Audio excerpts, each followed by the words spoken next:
We started here, and I was telling you in mid 2000s I was trading futures. That was a big mistake. Not because there's anything wrong with futures, because I was doing, I was working on futures. I was trying to learn options. I was swing trading. I tried to do day trading. I just did all this stuff, and you can't master anything that way. And you really, to be successful, you have to master this stuff. You can't go haphazard on this stuff, and a lot of people think that. But think about doctors, right? They don't. When you get into specialties, there's no one who's a master at cardiology and neurology and all these different things, right? You really have to learn one thing. It's the same thing for traders. You really have to master that one thing before you move on to the next thing. So pick one thing, learn it, master it. Once you've got that down, then go on to the next thing.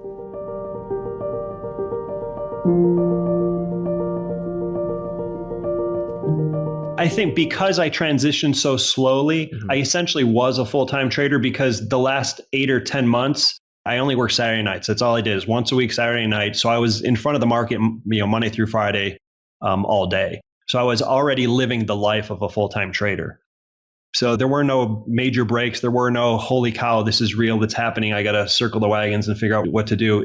I was already basically full-time with a little bit of side income on the weekends. Environment that I worked in was I'd wake up and I'd be in front of the market all day long. So I had two very distinct situations that I traded under. And I realized over time that I actually made more money when I worked a lunch shift at the restaurant than I did when I was in front of my computer all the time.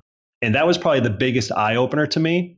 And it was the biggest adjustment I had to make early on, because when I worked at the restaurant, I restricted myself to only trading the very best setups because I knew I wasn't going to be there. Okay, so I would narrow my list, narrow it down to like only the one or two absolute best setups. Okay, so I'd never traded the good ones. I sometimes traded the really good ones, but I tried my best to. I had to restrict myself to only trading like truly, truly, truly great setups. And I traded them somewhat mechanically. The market would open, I'd place orders, I'd put stops in place, and then I'd have to go. And this is like early 2000s where you didn't have cell phones where you can check stock quotes. I would have no idea what would go on until I got home, sometimes at midnight. And then you compare that to when I wasn't working a lunch shift and I can be in front of the computer all the time. I traded like higher beta stocks. I traded stocks that had more volatility. I traded stocks that had a lot more risk. I tended not to plan as much because I figured, hey, I'm going to be in front of the market anyways. I'll see what's going on. I could just figure it out. And I tended not to use stops either because I figure, well, I'm watching it. If I need to get out, I can just get out. And what I realized is like I was my own worst enemy. There were times when I worked a lunch shift where I would get into a position, put a stop in place.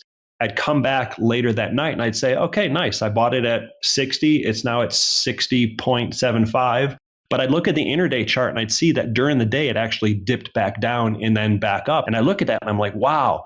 If I was in front of the computer all day, I probably would have gotten scared out during that dip. But because I just put a stop in place and let it go, I'm sitting on a profit. And so far the chart looks good and I'm just going to stay in. So I realized over time that I actually made more money when I was not in front of my computer than when I was in front of my computer. Okay, so that was the biggest adjustment I had to make as I got closer and closer to going full time and I was working less and less at the restaurant. I had to force myself to trade as if I was working at the restaurant. Okay. Does that make sense? Because if I entered every day without a plan in place, thinking I could wing it, I'm going to trade high, risk stocks because they move more. I didn't do as well as when I traded safer plays under better conditions and traded them somewhat mechanically.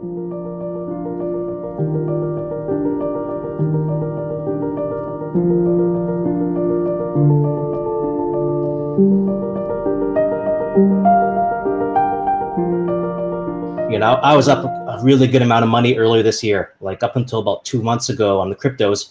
I was up like 100, something, silly, up 190% for the year. And I gave back a lot. For me, I gave back a lot. I'm only up like maybe 160% now for the year, which is very disappointing because I gave back a lot in this chop. In these 2 inside months, I gave back 30% of my gains, and that was unnecessary. So for me, I had to do that exercise. I had to go back and say, all right, what's going on here? Is it me? Is it the system? Is Is it a combination of both? And it was a combination of both. Well, actually, I would actually change that. It was, I'll weight that differently. It was more me and it was less my system, but it was actually both, right? So sometimes you get in your head and you want things to be a certain way.